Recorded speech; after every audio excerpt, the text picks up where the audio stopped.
Don't just watch in the dark. Click subscribe, like, and join now. Before we begin, tell me, where are you listening from and what time is it there? The secret without a name. The cold was biting, and the silence of Anchorage's streets at 2 a.m. felt unnatural. Amelia Mitchell pulled her coat tighter around herself as she hurried down a dimly lit sidewalk. The snow crunched under her boots, each step echoing in the stillness like an unwelcome intrusion. She shouldn't have been out here this late, but something about the call from Sophia Miller had made her stomach churn, a desperate voice pleading for help before the line went dead. Amelia's breath came out in visible puffs, quickening with every second that passed. Her gloved hands tightened around the strap of her bag as she turned onto Sophia's street. It was eerily empty, the kind of emptiness that didn't feel right even for a place buried deep in winter. Streetlights flickered above, casting long shadows on the snow-covered ground. The houses here were mostly dark, their windows staring blankly into the night, except for one, a faint light glowed behind closed curtains at the end of the block. That must be it, she thought, her heart pounding harder now. Sophia lived alone, always insisting she liked the quiet solitude of Anchorage winters. But tonight, there was no answer when Amelia knocked on the door. She tried again, louder this time, her knuckles rapping against the wood with urgency. "Sophia? Are you there?" Only silence greeted her, broken only by the distant hum of power lines swaying in the wind. She reached for her phone to call again, but just as her thumb hovered over the screen, she heard it a faint creak from inside the house. It wasn't enough to dismiss as settling wood, it carried weight, purpose. Amelia hesitated, then pressed her ear closer to the door. Another sound followed, softer but unmistakable, shuffling footsteps, moving away from where she stood. "Sophia?" she called again, her voice trembling. No response. Just the oppressive silence pressing back against her words. Then, without warning, the doorknob began to turn slowly. So slowly, it seemed deliberate. Amelia stumbled backward, nearly slipping on the icy steps leading up to the porch. Her pulse roared in her ears as the door swung open wide, revealing nothing but darkness beyond. There was no one there, not immediately anyway. But as Amelia forced herself to peer inside, she noticed something odd, a trail of wet footprints leading further into the house. They weren't hers. They couldn't be. She hadn't stepped inside yet. And they weren't fresh either, not entirely. Some parts of the prints gleamed with melted snow, while others looked older, partially dried and smeared as if someone or something had walked through days ago but left traces that refused to fade. Against her better judgment, Amelia stepped inside. The warmth of the house hit her instantly, though it brought little comfort. Something about the air felt wrong, stale, heavy, as if it hadn't circulated properly in weeks. She glanced around the living room, taking in the familiar clutter of books and photographs scattered across shelves. Everything seemed normal, until she saw the photo frame lying face down on the coffee table. She picked it up cautiously, turning it over. It was a picture of Sophia smiling brightly next to Jackson Cole, her boyfriend or ex-boyfriend, depending on who you asked. Their faces were scratched out violently, gouges cutting through the glass like angry scars. A chill ran down Amelia's spine. This wasn't random vandalism. Someone had done this deliberately, methodically. Before she could process what it meant, another noise caught her attention, a low scraping coming from somewhere deeper in the house. It sounded like nails being dragged along a hard surface, slow and rhythmic, punctuated by pauses that somehow felt more menacing than the sound itself. Amelia swallowed hard, clutching her phone tightly in her hand. She considered calling the police, but what would she say? That she broke into her friend's house because of some creepy noises? They'd think she was crazy. Instead, she moved cautiously toward the hallway, following the sound despite every instinct screaming at her to leave. The hallway was narrow, lined with family portraits that seemed to watch her as she passed. Each frame held a face frozen in time, eyes staring ahead as if waiting for something. At the far end, a door stood slightly ajar, light spilling out from within. The scraping grew louder, closer, and Amelia realized it was coming from behind that door.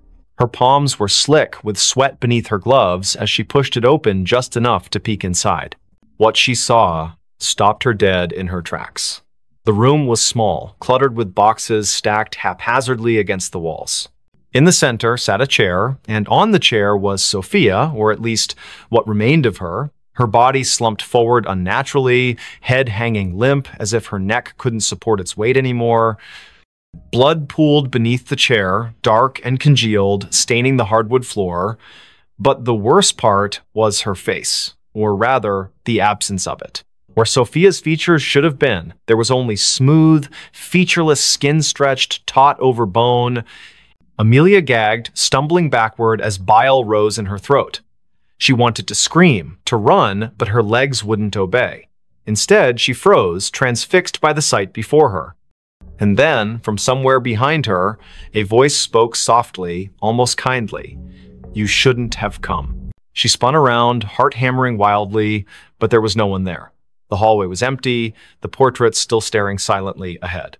Yet the voice lingered in her mind, repeating the same phrase over and over. "You shouldn't have come. You shouldn't have come." Amelia backed away, tripping over her own feet as she tried to retrace her steps toward the front door. But the layout of the house seemed different now, distorted somehow.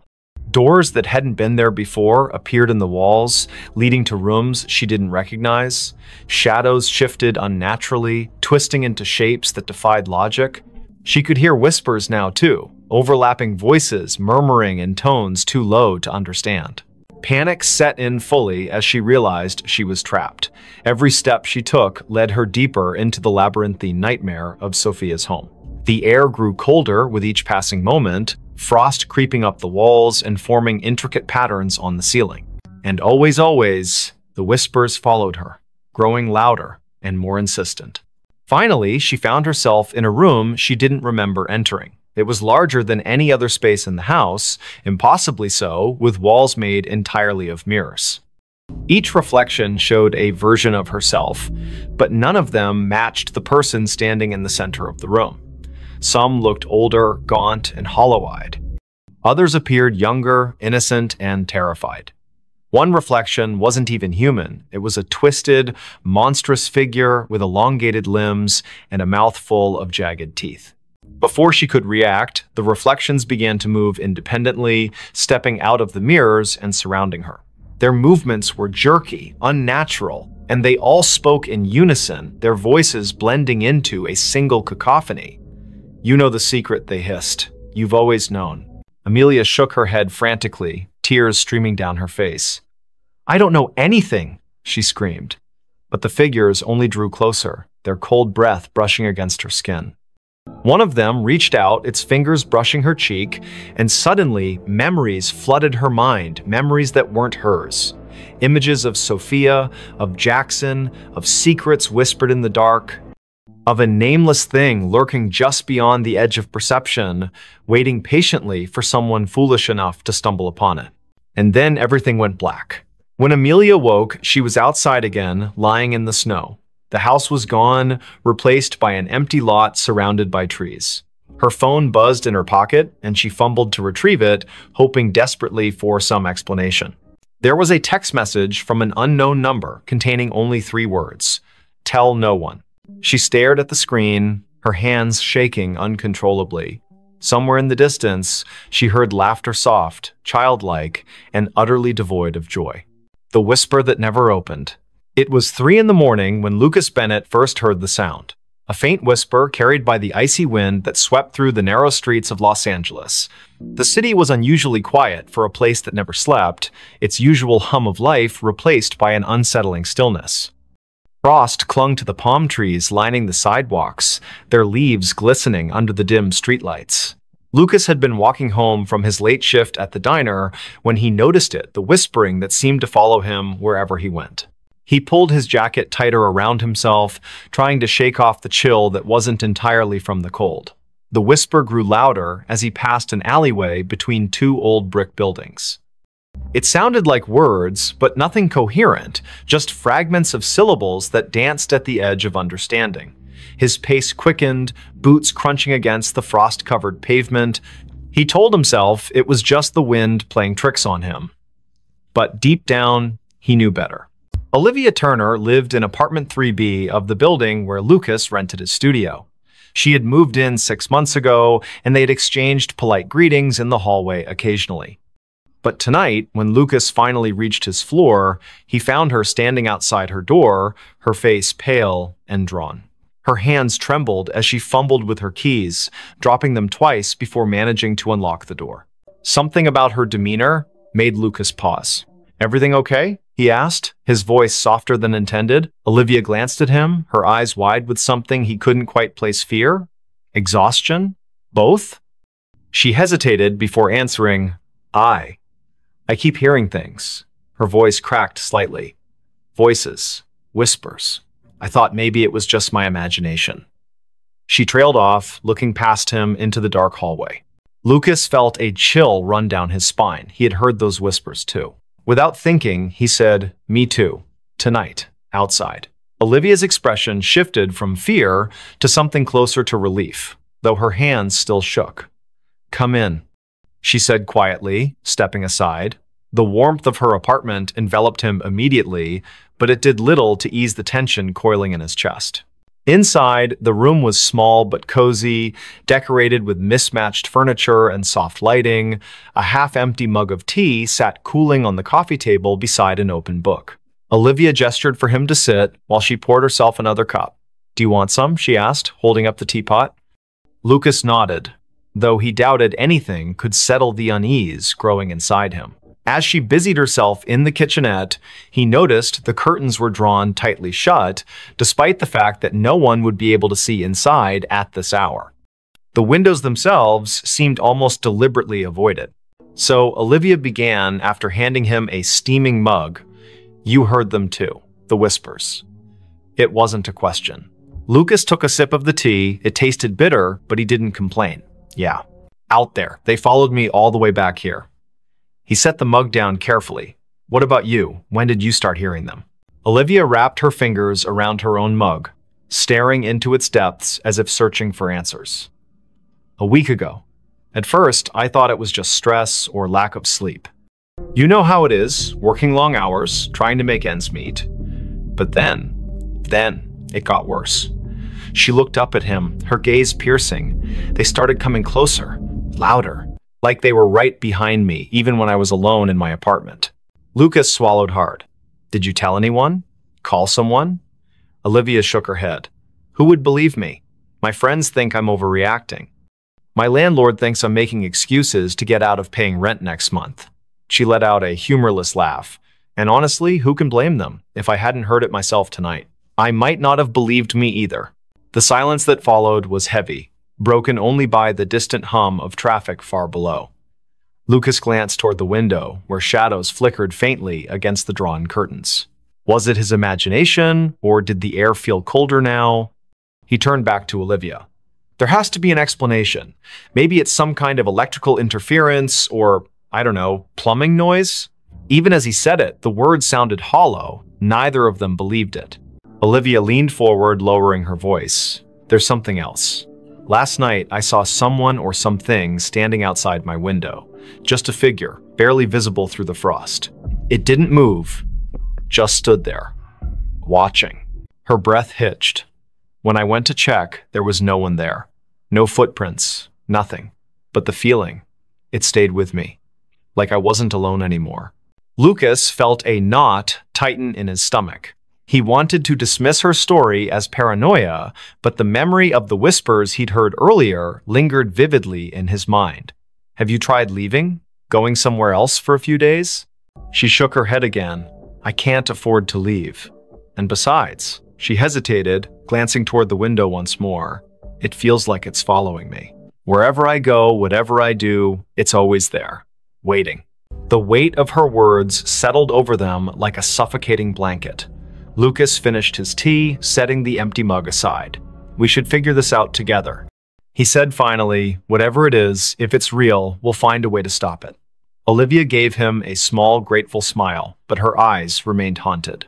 Over the next hour, they talked about everything they could remember. The timing of the whispers, any patterns or triggers, whether they had noticed anything unusual in their daily routines.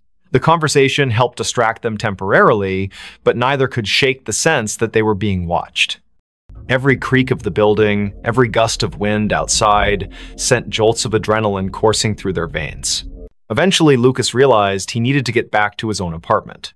Reluctantly, he stood, thanking Olivia for the tea. She walked him to the door, her hand lingering on the doorknob. "Be careful," she whispered, "and if you hear anything again, don't go looking for it." He nodded, forcing a reassuring smile he didn't feel. "You too. Lock your door tight." With that, he stepped out into the hallway, closing the door softly behind him. For a moment, he stood there, listening. The whispers weren't audible now, but the oppressive silence felt just as menacing. Back in his studio, Lucas locked his door and double-checked the windows. He debated calling someone, anyone, but who would he call? Who would understand, without dismissing him outright? Instead, he lay down on his bed, staring at the ceiling as exhaustion slowly crept over him. Sleep came fitfully, plagued by dreams of shadowy figures and unintelligible voices echoing endlessly in his ears. The next morning brought little relief. Though the sun eventually rose, casting weak light over the frost-laden city, the oppressive atmosphere remained. Lucas called in sick to work, unable to face the idea of leaving his apartment. Around noon, there was a knock at his door. It was Olivia, carrying a bag of groceries and wearing a nervous smile. "I figured we could use some supplies," she said, stepping inside, "and maybe staying together will help." Lucas didn't argue. Together, they spent the day researching local legends, urban myths, anything that might explain what was happening. They scoured forums, read articles, even dug into old newspaper archives online. Most of it was nonsense ghost stories and conspiracy theories, but one thread caught their attention. A user named Silent Watcher had posted about a series of disappearances in Los Angeles during the winter months over the past decade. The cases were unsolved, dismissed as runaways or accidents, but certain details stood out. Witnesses reported hearing strange noises before the victims vanished. Some claimed to have seen shadowy figures lurking near windows or alleys. The posts were vague, but the similarities were impossible to ignore. As evening fell, the temperature dropped sharply. The heater struggled to keep up, and both Lucas and Olivia found themselves bundled in blankets, huddled together on the couch. The whispers returned, louder this time, seeping through the walls like water. They exchanged panicked looks, hearts pounding in unison. Whatever it was getting closer. Desperation drove them to action. Armed with flashlights and makeshift weapons, a baseball bat for Lucas, a kitchen knife for Olivia, they ventured into the hallway. The whispers surrounded them now, forming a cacophony of disjointed sounds that clawed at their sanity. Each step felt heavier than the last, as if the air itself resisted their movement. At the end of the hallway, the emergency exit stood ajar, frost creeping inward. Beyond it lay the fire escape, descending into darkness. Lucas hesitated, gripping the bat tightly. "Do we really want to know what's out there?" he whispered. Olivia didn't answer, her eyes fixed on the gap. Slowly, they stepped through, bracing themselves for whatever awaited them. The metal stairs groaned under their weight, each step echoing ominously in the frigid night. Below, the alley was shrouded in shadow, the streetlights casting long, distorted reflections on the icy ground. Movement caught the corner of Lucas's eye, a flicker, gone before he could focus. Then another, and another. Shapes darted between the buildings, fleeting glimpses of something humanoid, yet wrong. "Run," Olivia hissed, clutching his arm. They bolted down the remaining steps, slipping on patches of ice as they fled. Behind them, the whispers erupted into a deafening roar, filling the air with chaotic sound. Shadows converged, twisting and writhing like living smoke. Panic surged through Lucas's veins as he realized they were being hunted. They rounded a corner, breaths ragged, legs burning. Ahead, a familiar figure emerged from the darkness. It was Benjamin Hayes, a neighbor whose face they recognized, but whose name they rarely spoke. His expression was blank, his movements mechanical. He raised a hand, pointing toward an abandoned warehouse across the street. "In there," he said, his voice devoid of emotion. "You'll find answers." Without hesitation, they obeyed, bursting through the rusted doors of the warehouse. Inside, the air was thick with decay and dampness. Faint traces of graffiti adorned the crumbling walls, remnants of a forgotten era. In the center of the vast space stood a wooden crate, its surface etched with symbols neither of them recognized. Above it hovered a swirling mass of darkness, pulsating rhythmically like a heartbeat. Olivia approached cautiously, her knife trembling in her grip. "What is this?" she murmured, reaching out. Lucas grabbed her wrist, pulling her back. "Don't touch it," he snapped. But it was too late. The moment her fingers brushed the crate, the world around them dissolved into chaos. Images flooded their minds, faces screaming silently, hands clawing at unseen barriers, voices pleading for release. The whispers coalesced into a single, thunderous command. Open me now." Lucas staggered backward, clutching his head as the vision overwhelmed him. Olivia collapsed to her knees, tears streaming down her face. "I can't," she choked out. "I can't stop it." The darkness expanded, consuming the warehouse, swallowing everything in its path. Somewhere in the distance, Benjamin's voice echoed faintly. "You shouldn't have come here." And then, silence. When Lucas opened his eyes, he was alone. The warehouse was gone, replaced by an endless void. Whispers surrounded him, louder than ever, pressing against his skull until he thought it might burst. He screamed, but no sound escaped. The last thing he saw before the darkness claimed him completely was the crate, floating impossibly in the emptiness, its lid inching open.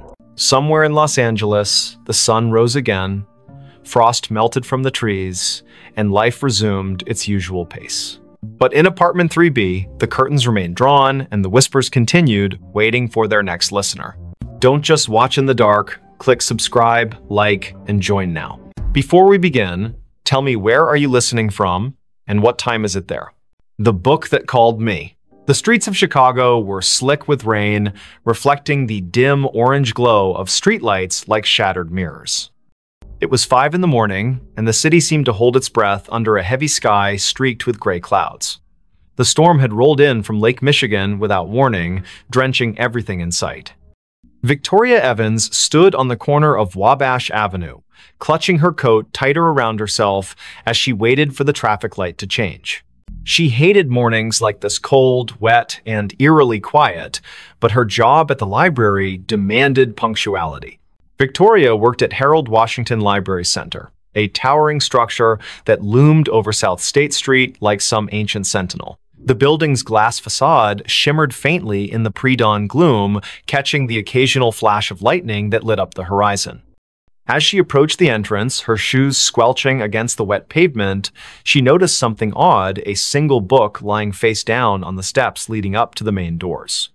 Its cover was dark, almost black, and water pooled around it in tiny rivulets. No one else was around. The security guard, who usually manned the early shift, hadn't arrived yet. She hesitated for a moment before picking it up. The book felt heavier than it should have been, its pages damp but not entirely soaked through.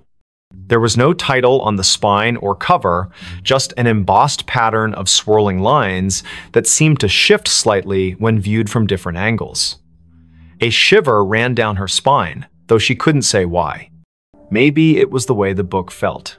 Alive somehow, pulsing faintly in her hands. Still, curiosity got the better of her. She tucked it under her arm and pushed open the heavy glass door.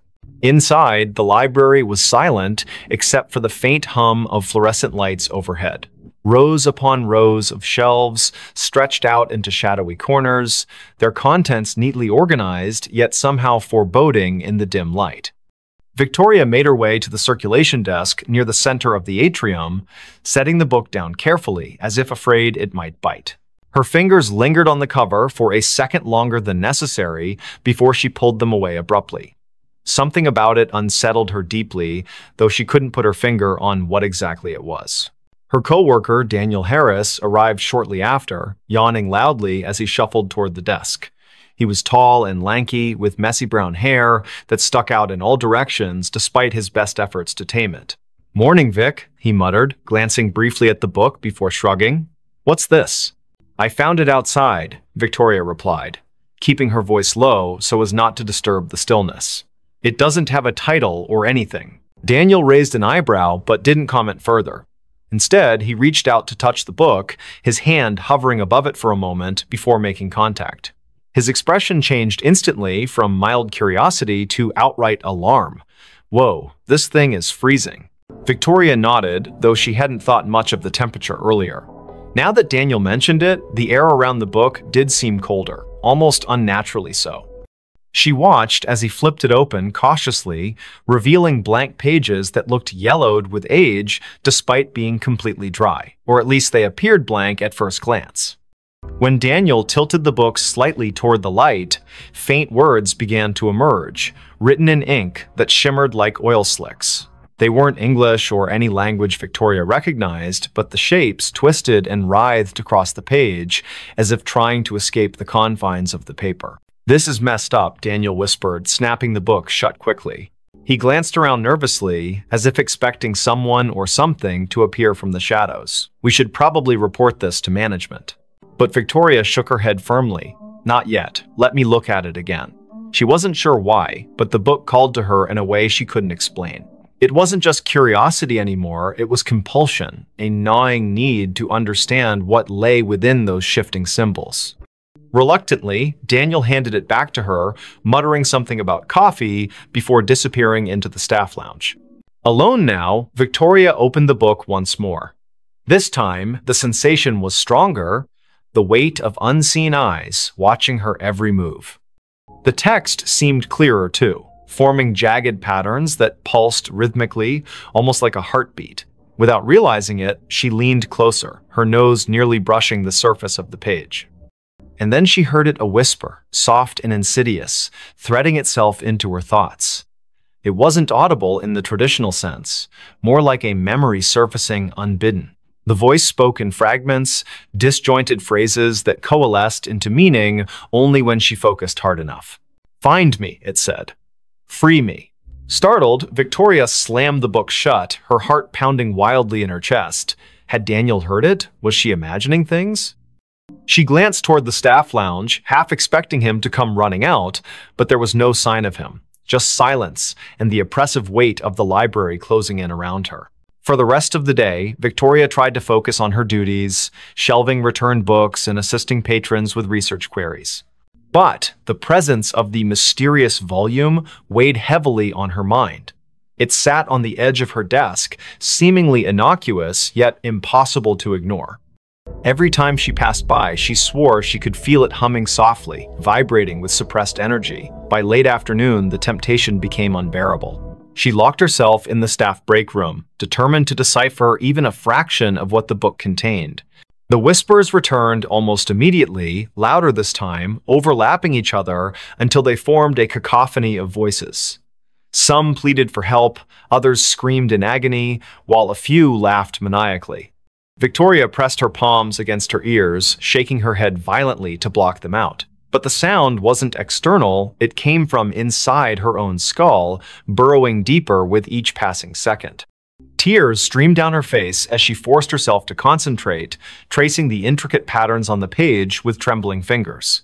Slowly, painstakingly, the symbols began to rearrange themselves, forming words she could finally understand.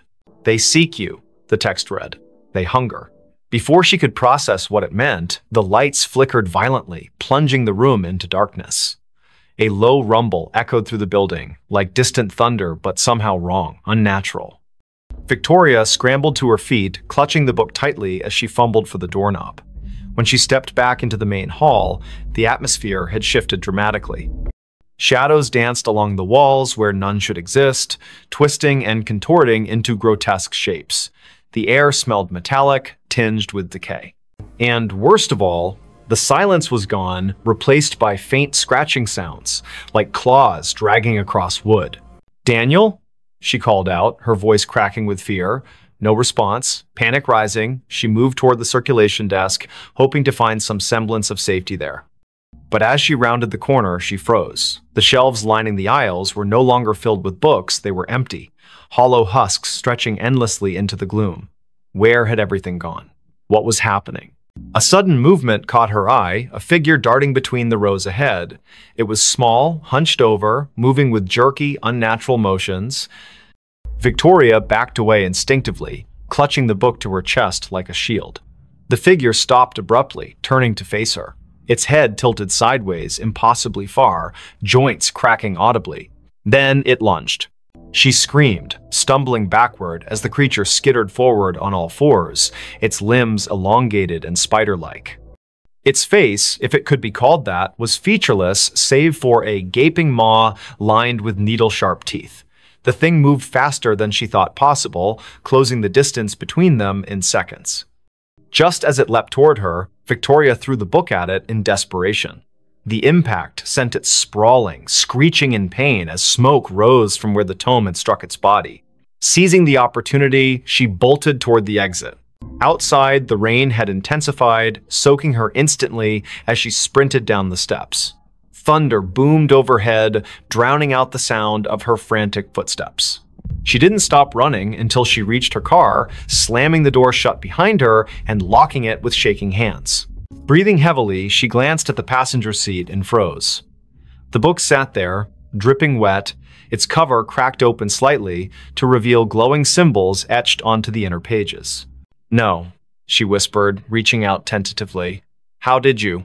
The car rocked violently as something slammed into the roof, denting the metal inward. Another crash followed, then another, accompanied by guttural growls that reverberated through the vehicle. Victoria ducked low, covering her head as shards of glass rained down from the shattered windshield. Through the chaos, she saw the library in the distance, its windows pulsing with sickly green light. The book vibrated fiercely in her lap, urging her to return. Against her better judgment, she obeyed. Back inside, the scene had changed again. The aisles were intact now, stocked with books as if nothing had happened, yet the oppressive feeling lingered, thicker than ever. The whispers grew louder, converging into a single voice that spoke directly to her. "You cannot run," it hissed. "You are mine now." Victoria spun around, searching for the source, but found only emptiness. Until she saw him, the man standing at the end of the aisle, partially obscured by shadows. He wore a tattered suit, his skin pale and translucent, eyes sunken and hollow. In his skeletal hands, he held a copy of the same book she carried. "Michael Parker," he rasped, taking a step closer. "I've been waiting." And then the world dissolved into darkness. When Victoria awoke, hours later, she was seated at the circulation desk. The library was empty, bathed in the golden light of dawn filtering through the windows. For a moment, she thought it had all been a nightmare. But when she looked down, the book lay open before her, its pages filled with fresh writing. "They will come for you next." The room behind the wall. Rain poured relentlessly over Anchorage as Daniel Harris drove through the deserted streets of the city just before dawn. The windshield wipers struggled to keep up with the deluge, while his headlights barely pierced the darkness, reflecting off the slick asphalt where puddles grew larger by the minute. He had moved to Alaska 3 months ago, seeking a fresh start after his divorce, finding solace in the isolation and cold weather that matched his mood.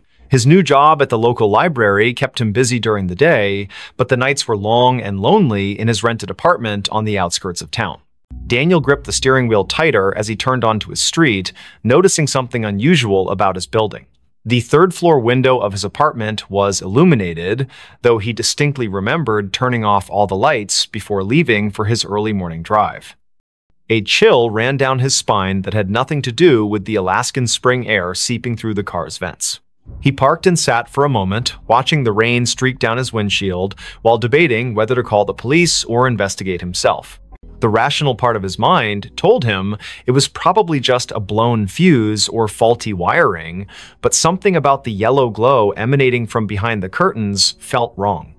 As he stepped out of the car, the cold rain immediately soaked through his jacket, and he could feel the water pooling in his shoes. The street was eerily silent except for the sound of rain hitting every available surface. No other cars passed by, no neighbors peeked out their windows.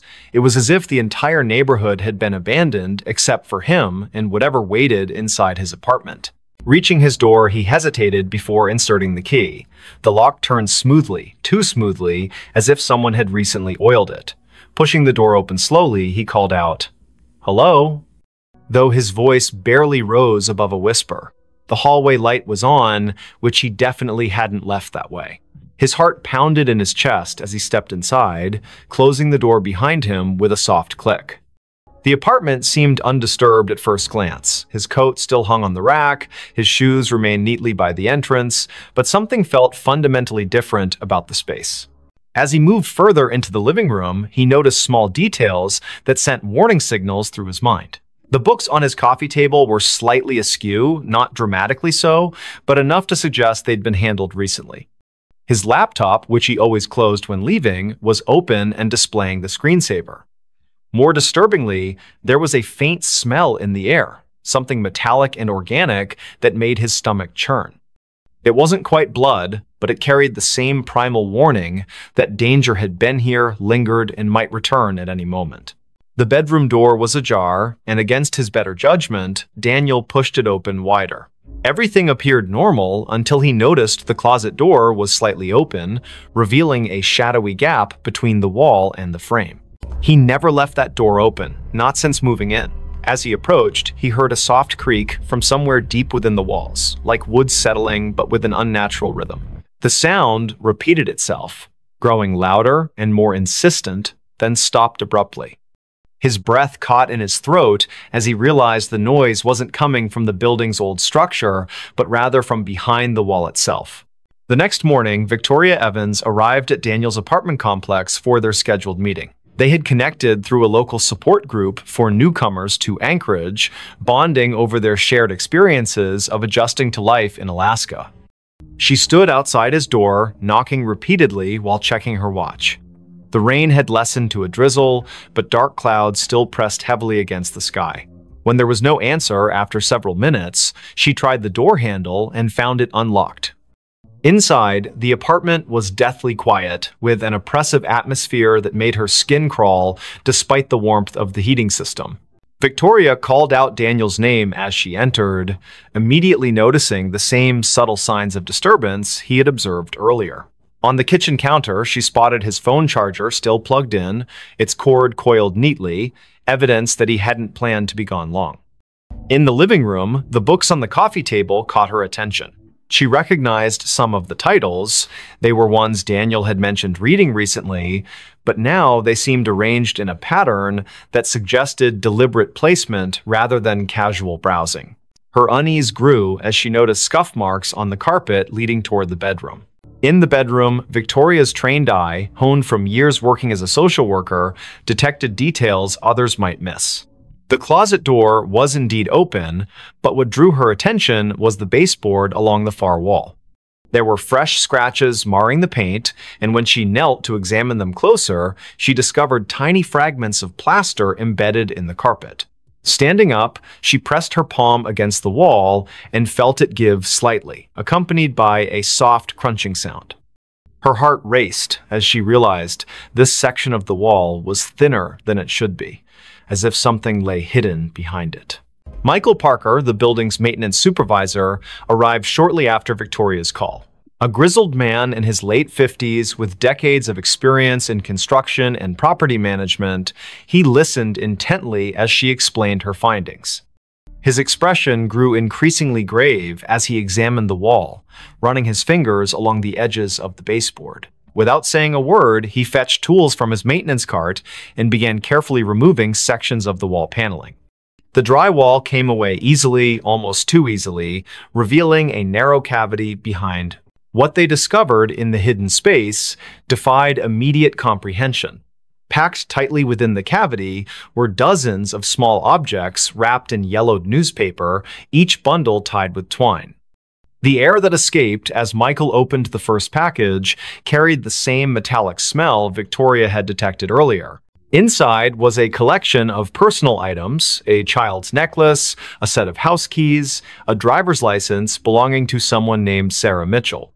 Each successive package contained similar artifacts, all meticulously preserved, but clearly taken from different individuals over many years.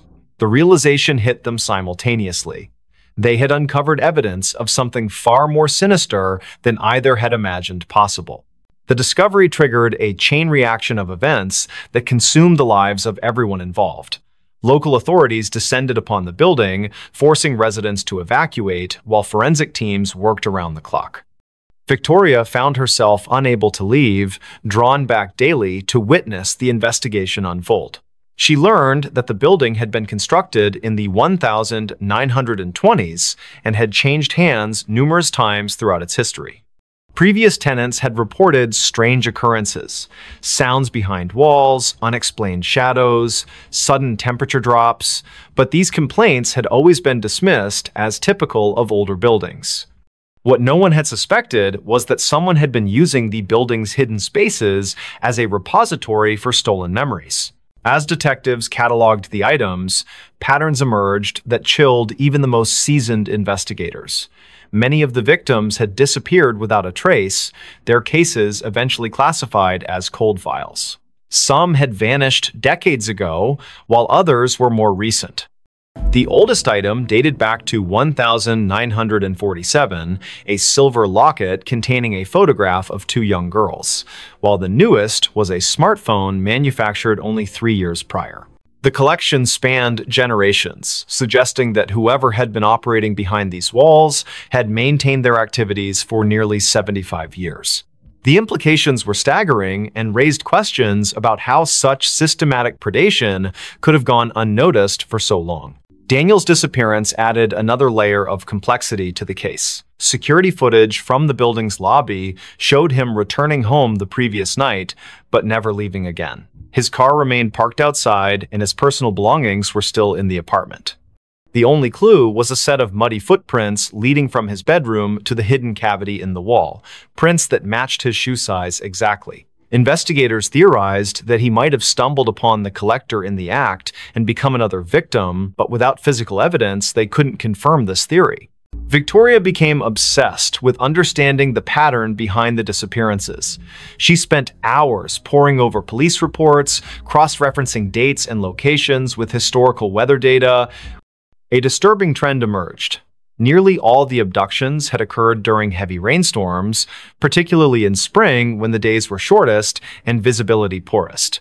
The timing suggested premeditation and intimate knowledge of both the building's layout and the routines of its occupants. Whoever had been collecting these artifacts understood human behavior well enough to predict when people would be most vulnerable. The building itself seemed to become more active as the investigation progressed. Residents who had lived there for years reported hearing strange noises at night, thumps and scrapes that echoed through the walls. The heating system developed inexplicable malfunctions, causing rooms to alternate between freezing and sweltering temperatures. Maintenance workers refused to enter certain areas alone, claiming they felt watched even when no one else was present. Most disturbingly, several people reported seeing fleeting shadows move across walls where no source of light could account for them. Forensic examination of the hidden cavity revealed additional horrors. Deep gouges marred the wooden framework, and analysis showed traces of human tissue embedded in the splinters. Blood spatter patterns suggested violent struggles had taken place within the confined space, though the lack of bodies complicated efforts to reconstruct specific events. The collector had apparently used the cavity as both storage and execution chamber, creating a macabre shrine to their crimes. Experts noted that the care taken in preserving each artifact spoke to a deep psychological pathology, possibly rooted in trauma or obsession. Detectives identified a potential suspect through painstaking research into the building's ownership history. A man named Edgar Thompson had purchased the property in 1946 and managed it until his death in 1982. Records showed he had lived in the very apartment where Daniel had resided, and multiple former tenants recalled rumors about strange noises emanating from his unit. However, Thompson's involvement raised more questions than answers, given that items continued to appear in the cavity long after his passing. This suggested either complicity from subsequent owners or that someone else had taken up his dark legacy. Victoria's investigation took a personal turn when she discovered her own grandmother's name among the list of missing persons. Margaret Evans had vanished in 1963 while visiting Anchorage, leaving behind only a hotel receipt and unanswered questions. The revelation shook Victoria to her core, transforming her professional interest into something far more visceral. She found herself spending nights in the vacant building, sitting in the empty apartment, and listening to the walls breathe with secrets that refused to remain buried. Spring gave way to summer, but the rain continued to fall in Anchorage as if nature itself mourned the atrocities uncovered in the old building. The investigation expanded beyond municipal boundaries as connections emerged between missing persons cases across Alaska. Detectives identified a network of similar hidden spaces in other buildings throughout the state, each containing its own collection of stolen lives. The scale of the operation suggested coordination among multiple individuals, raising the possibility that what had begun as one man's obsession had evolved into something far more organized and dangerous. One night, while Victoria sat alone in the apartment, she heard a sound that froze her blood. From behind the newly repaired wall came the unmistakable creak of footsteps, slow and deliberate. She grabbed her phone to call for help, but found no signal in the suddenly dead zone of the building. The footsteps grew closer, accompanied by the soft rustle of fabric brushing against wood. Then came a voice, barely audible but unmistakably human, whispering words that made her skin crawl. "You shouldn't have looked. You shouldn't have seen." The voice sounded ancient, yet familiar, carrying echoes of countless voices absorbed over decades. The police response team arrived 20 minutes later, bursting into the apartment with weapons drawn. They found Victoria unconscious on the floor, her phone shattered beside her. Paramedics determined she had suffered a severe panic attack but would recover. Yet when they examined the wall where she claimed to have heard the voice, they discovered something that defied explanation. Fresh scratches marred the newly installed drywall, forming words that spelled out a single chilling message: "Not done yet." The marks were too high for anyone to reach without assistance, and security cameras showed no one entering or leaving the apartment during the crucial time period. As weeks turned into months, the case remained unsolved despite mounting evidence. The building was eventually condemned, deemed structurally unsafe due to unforeseen damage discovered during renovations. Residents scattered to different parts of the city, but many reported feeling eyes upon them in their new homes, especially during rainstorms. Victoria returned to her work as a social worker, but found herself constantly looking over her shoulder, certain that whatever had operated in those walls continued to watch from the shadows. The last anyone saw of Daniel Harris was captured by a traffic camera 2 blocks from his apartment on the night he disappeared. The footage showed him walking briskly through the rain, occasionally glancing over his shoulder as if pursued. His image blurred momentarily, then reappeared moving in the opposite direction, though no one else appeared in frame. When enhanced, the video revealed something impossible. His reflection in a storefront window showed him reaching toward the camera with an expression of pure terror, though his physical form continued walking away. The file remains archived, awaiting technological advances that might explain the anomaly. Today, the building stands empty on the outskirts of Anchorage, its windows boarded up and its doors sealed with official notices. During heavy rains, passers-by claim to hear faint whispers emanating from within, voices overlapping in desperate pleas for help. Local authorities maintain regular patrols of the area, though officers assigned to these duties often request transfers after short periods. The case files remain open, gathering dust in secure archives while waiting for new leads that may never come. And somewhere, in the spaces between walls and beneath floorboards, the collection continues to grow. Don't just watch in the dark, click subscribe, like, and join now. Before we begin, tell me, where are you listening from and what time is it there? The customer who never left the store. The cicadas were louder than usual that summer night in Charleston, their rhythmic buzzing weaving through the thick humidity that clung to every surface. Lucas Allen stood behind the counter of his small convenience store on King Street, absently wiping down the already spotless glass display case. The neon open sign flickered slightly in the window, casting an uneven glow across the rows of snacks and beverages lining the aisles.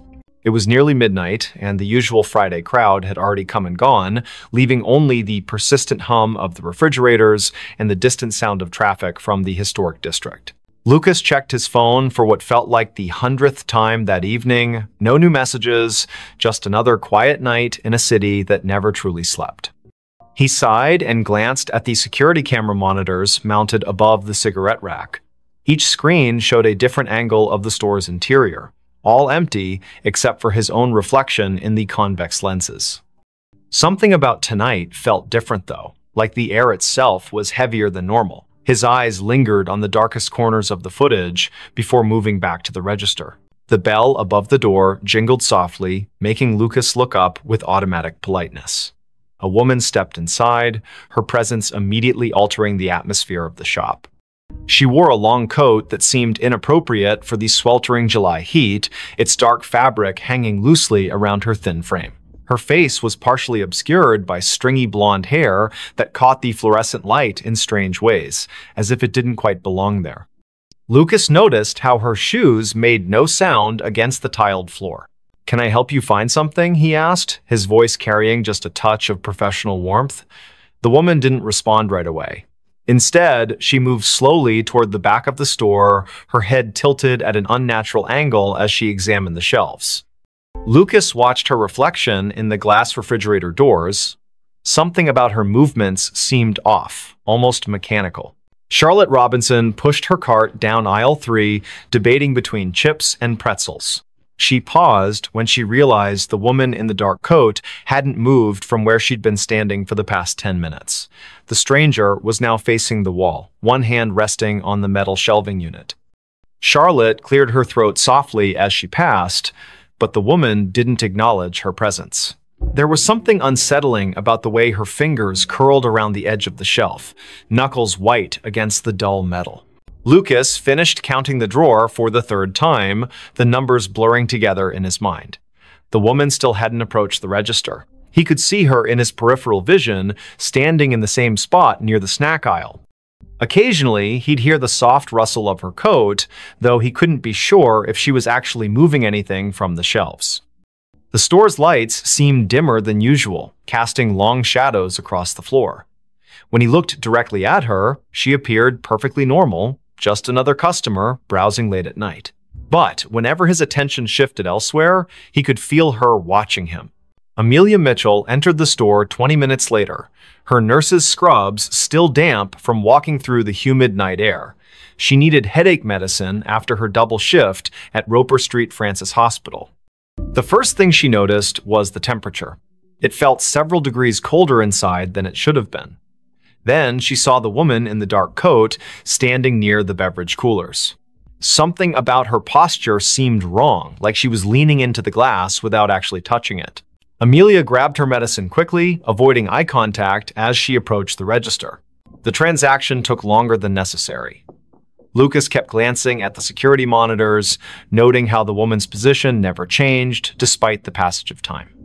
On the cameras, she appeared as a dark smudge against the bright colors of the snack aisle, her features indistinct even in high definition. When he finally looked up from the register, Amelia was already gone, leaving behind only the faint scent of hospital-grade soap. The cicadas outside seemed louder now, their song almost frantic against the glass windows. Charlotte decided she needed to leave. The woman had started humming softly, a tune that sent shivers down her spine, though she couldn't place why. As she approached the register, she noticed something peculiar. The floor tiles beneath the woman's feet looked newer than the rest, as if they'd been recently replaced. The grout lines were cleaner, the pattern slightly misaligned with the surrounding area. Lucas rang up her purchase without speaking, his hands trembling slightly as he handled the cash. Neither of them acknowledged the figure still standing silently among the snacks. The clock ticked past midnight. Lucas began his closing routine, straightening displays and checking expiration dates. The woman remained in her spot, seemingly unaware of the store's operating hours. When he finally mustered the courage to approach her, she turned toward him with a smile that didn't reach her eyes. "I'll be leaving soon," she said, her voice carrying an odd echo despite the carpeted floor. Lucas nodded and returned to the register, though his heart pounded in his chest. Something about her statement felt more like a warning than an assurance. Amelia couldn't shake the feeling that she'd seen the woman before. During her walk home, fragments of memory surfaced. A patient years ago who had died in room 312, her body found cold and alone after the night staff failed to check on her. The details matched too perfectly. The dark coat, the stringy blonde hair, the way she stood so still, it was easy to forget she was there. Amelia quickened her pace, the streetlights casting long shadows that seemed to stretch toward her from every direction. Back at the store, Lucas prepared to lock up. The woman was still there, now examining the lottery tickets with unnatural focus. Her reflection in the glass case showed details that shouldn't have been possible, her eyes too large, her mouth moving, though no sound emerged. When Lucas announced the store was closing, she simply nodded and walked toward the back exit. The security cameras captured her movements perfectly until she reached the threshold, then suddenly she vanished from all screens simultaneously.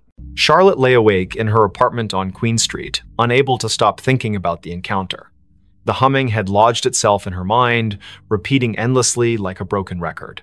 She pulled out her phone and searched recent news articles, finding nothing unusual about the convenience store or its employees. Yet when she scrolled through the business's social media page, she noticed something strange. In every photo taken inside the shop, the same dark figure appeared in the background, always partially obscured, but unmistakably present. Lucas locked the front door and set the alarm, his hands shaking as he worked. The back exit showed no signs of forced entry or recent use. The woman's absence felt heavier than her presence had been. As he walked to his car, he couldn't shake the sensation of being watched. The parking lot lights buzzed faintly overhead, attracting clouds of insects that cast dancing shadows across the asphalt.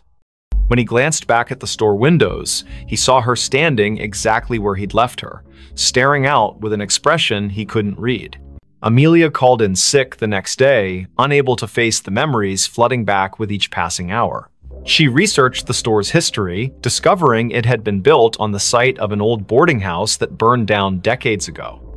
Records mentioned a woman who had disappeared during the fire, her body never found among the charred remains. The description matched the figure from the store perfectly, right down to the humming that witnesses claimed they could still hear on quiet nights. The following evening, Lucas arrived for his shift to find everything exactly as he'd left it. The security footage showed 14 hours of empty aisles and silent registers. Yet, when he reviewed the previous night's recording, there she was again, appearing in the snack aisle as if she'd never left, moving with purpose toward the back of the store. The timestamp confirmed she'd been there the entire time, invisible to everyone except through the unblinking eyes of the cameras. Charlotte couldn't stay away. Something compelled her to return to the store, to confront the mystery that had taken root in her thoughts. When she entered that night, the air felt colder than before, and the humming was louder, vibrating through her bones like a tuning fork. The woman stood in the same spot, surrounded by products that seemed to decay faster than they should. Their expiration dates read months in the future, yet their packaging was faded and brittle, as if time itself bent around her presence. Lucas began documenting everything. He kept detailed notes about each encounter, noting patterns in her behavior and appearance. The woman never spoke unless directly addressed, and even then, her responses were cryptic and often nonsensical. Yet, she seemed to know intimate details about each person who interacted with her, childhood memories Charlotte had forgotten, medical cases Amelia thought she'd kept confidential, personal struggles Lucas had never shared with anyone. The knowledge hung in the air like a threat, preventing them from seeking help. The city continued its usual rhythm around them, oblivious to the supernatural phenomenon unfolding on King Street. Tourists snapped photos of the historic district, capturing streaks of darkness in their pictures that they dismissed as lens flares. Locals complained about power fluctuations in the area, their clocks running minutes fast or slow without explanation. The cicadas grew louder with each passing night, their song taking on an almost musical quality that matched the woman's haunting melody. Amelia discovered other victims during her research, people who had encountered similar figures in different locations throughout Charleston's history. Each story followed the same pattern. A mysterious woman appearing in places of commerce, lingering beyond reason, collecting pieces of people's lives until they became trapped in her orbit. Some claimed she was searching for something specific, others believed she fed on human connection. All agreed that once she marked you, there was no escaping her influence. Lucas found himself changing. His reflection in the store windows seemed less substantial, his features fading slightly each day. Customers commented on how tired he looked, though he slept better than he had in years. The security cameras captured moments when he wasn't entirely present, his form flickering like static between frames. The woman watched these transformations with apparent satisfaction, her humming growing more complex, as if composing a symphony only she could hear. Charlotte's friends noticed her withdrawal from social activities. She spent hours sitting in her apartment, staring at the convenience store's security feed she'd hacked into. The woman's movements created patterns that resembled ancient symbols when traced over time. Mathematical equations formed in the spaces between appearances, suggesting a logic behind the madness. Yet each revelation came at a cost, fragments of Charlotte's personality chipped away, replaced by an understanding she couldn't articulate. The temperature in the store dropped steadily, creating condensation on the windows that spelled out words when viewed from certain angles. "Help me" appeared repeatedly, though none of them could determine if it was a plea or a command. The refrigeration units malfunctioned constantly, their contents freezing solid regardless of settings. Products aged rapidly on the shelves, some turning to dust within hours of stocking. Time itself seemed to warp around the woman, bending reality to accommodate her presence. Amelia's dreams became vivid and disturbing. She found herself wandering through endless aisles of forgotten stores, each one containing the same dark figure waiting patiently. The humming followed her into consciousness, becoming a constant companion that drowned out other sounds. Her colleagues at the hospital remarked on her improved intuition regarding patient care, though they couldn't explain how she knew things she shouldn't. The line between her world and the woman's realm blurred until she couldn't tell which side she belonged to. Lucas attempted to break the cycle by staying away from the store. For 3 days, he avoided King Street entirely, hoping distance would sever the connection. Instead, the woman's influence grew stronger. She appeared in his apartment mirror, reflected in puddles during rainstorms, visible in the steam rising from his morning coffee. The humming never ceased, matching his heartbeat until he couldn't distinguish between internal and external sounds. His attempts to warn others fell on deaf ears, their faces blank as if seeing through him. Charlotte documented everything obsessively, filling notebooks with observations and calculations. The patterns revealed themselves gradually, forming a complex web of connections between victims across generations. Each person had experienced loss or isolation significant enough to create a void the woman could fill. They had sought comfort in material possessions, believing wealth or convenience could replace human connection. The realization hit her like a physical blow. They were all customers who had never truly left the store, trapped by their own desires. The final confrontation occurred on the hottest night of the summer. The cicadas screamed in harmony with the humming, their combined song shaking the glass in the store's windows. Lucas, Charlotte, and Amelia found themselves drawn back to the convenience store despite their efforts to resist.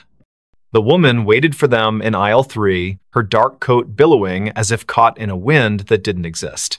Her smile revealed too many teeth, each one gleaming like polished stone. "You've learned," she said, her voice resonating through the empty store. But learning isn't enough. The floor tiles beneath them shifted, revealing the foundation of the old boarding house. Charred wood and ash filled the space where modern construction should have been. The security cameras captured everything perfectly, broadcasting their final moments to empty monitors throughout the building. One by one, they stepped forward, unable to resist the pull any longer. The store remained open for business the next day. New employees arrived, unaware of the previous staff. Customers browsed the aisles, selecting items they didn't need but couldn't refuse. In the security footage, dark figures moved among the shelves, their forms becoming clearer with each passing night. The humming continued, growing louder with each new victim drawn into its melody. And in aisle 3, the woman waited patiently, collecting souls who had forgotten what it meant to truly leave. The room that breathed. Boston stirred under the weight of another spring morning, the air thick with a peculiar warmth that seemed misplaced for the season. Daniel Harris stood on the cracked sidewalk outside number 17 Marlborough Street, his fingers tracing the edge of an old brass key in his pocket. The building before him loomed like a forgotten sentinel, its red brick facade darkened by decades of Boston winters and neglect.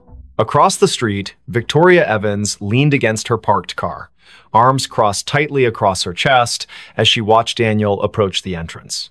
The neighborhood was waking up slowly, curtains twitching in nearby windows as residents observed the newcomers. Michael Parker emerged from the alley beside the building, his camera slung around his neck, capturing the uneven angles of the structure with professional precision. "This place gives me the creeps," he muttered, though his lens stayed trained on the upper floors, where shadows seemed to move independently of the rising Sunday. Daniel's footsteps echoed hollowly as he climbed the worn stone steps to the front door. The wood beneath his feet felt spongy, yielding slightly with each step. He paused at the threshold, glancing back at his companions. Victoria gave him a tight smile while Michael adjusted his camera settings, seemingly oblivious to the faint scraping sound coming from somewhere deep within the building. The key turned with unexpected ease, revealing a vestibule that smelled of damp paper and something else. Something metallic and sharp. Inside, the air was unnaturally still, as if the house itself was holding its breath. Dust motes hung suspended in shafts of weak morning light that filtered through grimy windows. To their left, a staircase spiraled upward into darkness, its banister wrapped in layers of peeling paint. Directly ahead, a hallway stretched toward the rear of the building, lined with doors that seemed to lean inward as if drawn by some invisible force. The wallpaper, once elegant, now peeled away in long strips that curled toward the floor like dead leaves. Victoria's heels clicked against the hardwood as she moved to examine a series of framed photographs hanging crookedly on the wall. Her fingers hovered above the glass but didn't touch. "These pictures," she began, her voice dropping to a whisper. In each frame, people stood stiffly posed, their eyes fixed on something just beyond the camera's view. What disturbed them most was the background. Through windows behind the subjects, they could see the same room appearing in every photograph, its details shifting subtly but unmistakably present in each era depicted. Michael joined her, his camera clicking softly as he documented the unsettling gallery. "That's impossible," he said, pointing to one particular image. "Look at the dress styles. These photos span nearly a century, but that room." His voice trailed off as he noticed something moving in the corner of the frame. When he looked up, the hallway appeared empty, yet the sensation of being watched pressed heavily against his skin. The temperature dropped suddenly, causing their breath to mist in the air. From somewhere above came the distinct sound of footsteps, slow and deliberate, pacing back and forth across the ceiling. Daniel called out, his voice echoing unnaturally loud in the confined space. The footsteps stopped immediately, followed by complete silence that seemed to vibrate through the very walls. Then came a new sound, a soft, rhythmic creaking like the gentle expansion and contraction of old wood. But this wasn't coming from the structure itself. It was emanating from the room at the end of the hall, pulsing with a life of its own. Daniel took the first step toward the source of the sound, his palm slick against the railing of the staircase. The wooden steps groaned beneath his weight, each complaint sounding louder than the last. Halfway up, he paused, certain he'd heard whispered words trailing after him like cobwebs brushing against his ears. Victoria followed close behind, her hand occasionally reaching out to steady herself against the wall, only to pull back sharply each time her fingers made contact. The wallpaper felt warm to the touch, almost feverish, and when she looked closely, she thought she saw veins of black mold spreading outward from each point of contact. At the top landing, they found themselves facing 3 doors, each painted a different shade of gray that seemed to shift depending on how long you stared. The middle door stood slightly ajar, swaying gently, despite the absence of any breeze. Through the gap, they could see movement, not human movement, but something more akin to shadows stretching and retreating across the far wall. Michael raised his camera, framing the scene through the viewfinder, but what he saw through the lens made his hands tremble. The room appeared larger through the camera, its dimensions distorted in ways that defied logic. "Did you hear that?" Victoria's voice cracked as she spoke. They all froze, listening to the sound of breathing, deep, measured inhalations that filled the corridor like waves crashing against a distant shore. The sound wasn't coming from them. It was too synchronized, too deliberate. Daniel reached for the doorknob, his fingers brushing against metal that felt impossibly cold. As his hand closed around it, the breathing hitched, then resumed with greater intensity.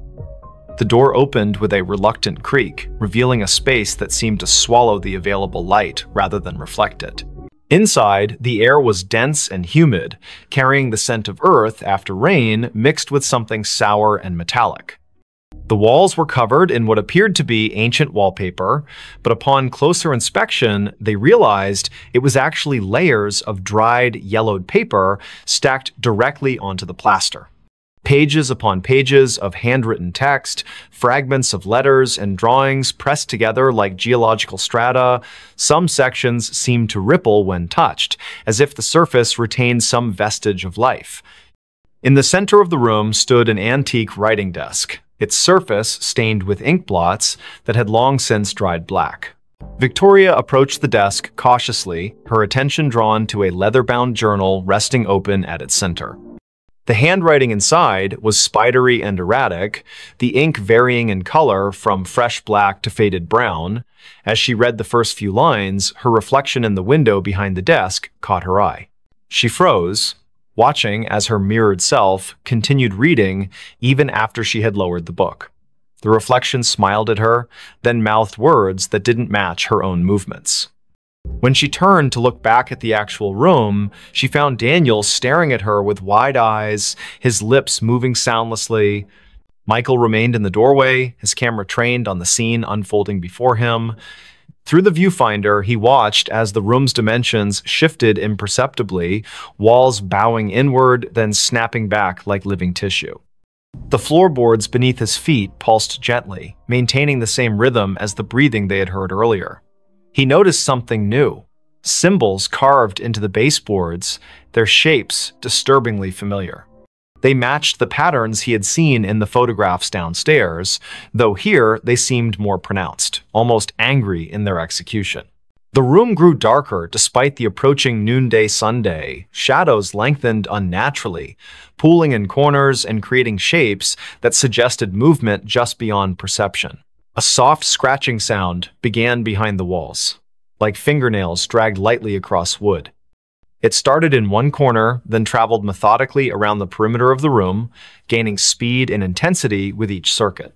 The breathing deepened, becoming labored, until it sounded like someone struggling for air. Yet no living person occupied the space with them. Daniel moved toward the far wall, drawn by an inexplicable force. His fingers brushed against the paper-covered surface, feeling the individual sheets shift under his touch. Some pages crumbled to dust at his slightest contact, while others felt slick and wet, leaving dark stains on his fingertips. He realized with growing dread that the papers weren't merely covering the wall, they were growing from it, sprouting like fungal growths in the dim light. Words formed and reformed before his eyes, sentences rearranging themselves into coherent paragraphs that told stories of lives lived and lost within these walls. The breathing changed pitch suddenly, becoming higher and more rapid. The room responded physically, its walls expanding outward, then contracting violently. Books fell from shelves that hadn't been there moments before, their pages fluttering like wounded birds. The desk in the center split down the middle, revealing a cavity stuffed with more paper, all bearing the same frantic handwriting. Victoria stumbled backward as the journal in her hands began to burn, not with fire, but with a cold light that seared her palms without leaving marks. The reflected version of herself in the window had disappeared completely, replaced by something darker and less defined.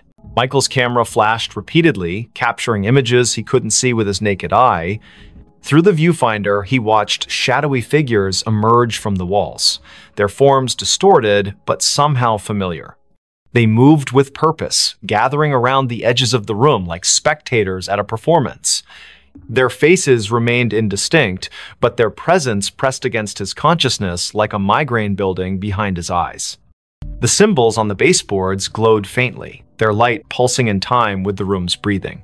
A sudden gust of wind swept through the space, though none of the windows had opened.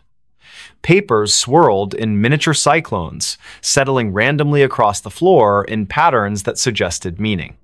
The breathing grew ragged, punctuated by wet, gurgling sounds that made Victoria cover her ears with both hands. She sank to her knees as memories flooded her mind, memories that weren't hers. Faces of strangers flashed before her eyes, each accompanied by a surge of emotion so intense it brought tears streaming down her face. Pain, loss, despair, each sensation more vivid than anything she had experienced in her own life. Daniel found himself drawn to the farthest corner of the room, where the wall seemed to pulse more noticeably than the others. His hands moved of their own accord, tearing at the layers of paper until he exposed bare wood underneath. Carved deeply into the surface were names, hundreds of them, overlapping and intertwining like roots. Some he recognized from the photographs downstairs, others were unfamiliar but carried the same weight of tragedy. As he traced his fingers over the names, he felt them respond, the wood warming beneath his touch and the letters seeming to rearrange themselves into new configurations. The room's breathing became erratic, gasping now as if fighting for survival. The walls contracted violently, forcing everyone toward the center. Papers flapped like trapped birds, their whispers building into a cacophony of voices speaking in languages none of them understood. The symbols on the baseboards burned brighter, their light casting everything in harsh relief. Michael's camera died suddenly, its battery drained despite being fully charged that morning. Still, he kept pressing the shutter button, hoping to capture something of what he saw through the viewfinder, shapes moving just beyond the threshold of visibility. Victoria screamed as the floor beneath her feet gave way, not collapsing, but opening like a mouth hungry for sustenance. She fell forward, catching herself on hands that sank partially into the wood as if it had become liquid. The journal's cold light spread across her arms, illuminating veins that seemed to contain flowing ink rather than blood. Memories continued to assault her mind, each one bringing physical pain that made her whole body convulse. The reflected version of herself returned in the window, reaching out toward her with hands that passed through the glass as if it were water. Daniel tore at the wall faster now, his fingers bleeding as he clawed deeper into the wood. With each name he uncovered, the room reacted more violently. The breathing became wheezing, punctuated by wet coughs that sprayed droplets of something dark against the remaining intact wall. The uncovered names began to glow, their light joining with that of the symbols on the baseboards until the entire room shimmered with an otherworldly radiance. Shapes moved within the walls themselves, pressing against the surface from the other side like creatures trying to break free. Michael retreated to the doorway, his legs shaking as he watched his friends struggle against forces they couldn't comprehend. Through his useless camera, he saw the truth of the room laid bare. A massive, beating heart at its core, pumping darkness instead of blood through veins of corrupted wood. The symbols served as valves, regulating the flow of whatever malignant force inhabited the space. The photographs downstairs weren't just documentation, they were warnings, each one showing the room consuming another victim who had come too close to understanding its nature. The breathing stopped suddenly, leaving a silence so profound it hurt their ears. The room held its collective breath, waiting. The walls began closing in, not quickly, but inevitably, their movement accompanied by the sound of thousands of pages turning simultaneously. Victoria pulled herself free from the floor, her arms streaked with black ichor that evaporated into smoke before hitting the ground. The journal's light had consumed her shadow, leaving her outlined in negative space. She joined Daniel at the wall, helping him tear away the remaining paper in a desperate attempt to reach whatever core lay hidden beneath. As they worked, the room showed them its true face. The walls weren't solid, they were composed of compressed memories, each layer containing the essence of someone who had tried to understand or escape. Faces pressed against the surface from the other side, their mouths open in silent screams that vibrated through the very bones of the building. The symbols on the baseboards merged into a single pulsing sigil that dominated the floor, its light so bright it burned away the darkness entirely. The heart at the room's center beat once, twice, then exploded outward in a wave of energy that threw them all backward. When they opened their eyes again, they found themselves standing outside number 17 Marlborough Street. The building looked different now, newer somehow, its bricks clean and its windows reflecting the afternoon sun without distortion. A young couple walked past them, discussing plans to renovate the upstairs apartment. Daniel reached into his pocket for the brass key, but found only lint. Michael's camera hung heavy around his neck, its memory card wiped clean. Victoria's hands bore no marks, though she could still feel the phantom burn of ink-filled veins beneath her skin. They never spoke about what happened inside the room. Each carried their own piece of its secret, buried deep where it couldn't consume them completely. Sometimes, late at night, Daniel would wake to the sound of breathing coming from his closet. Michael developed a habit of taking long detours to avoid walking past 17 Marlborough Street. Victoria found herself drawn to old journals and letters, unable to resist the urge to document everything she encountered.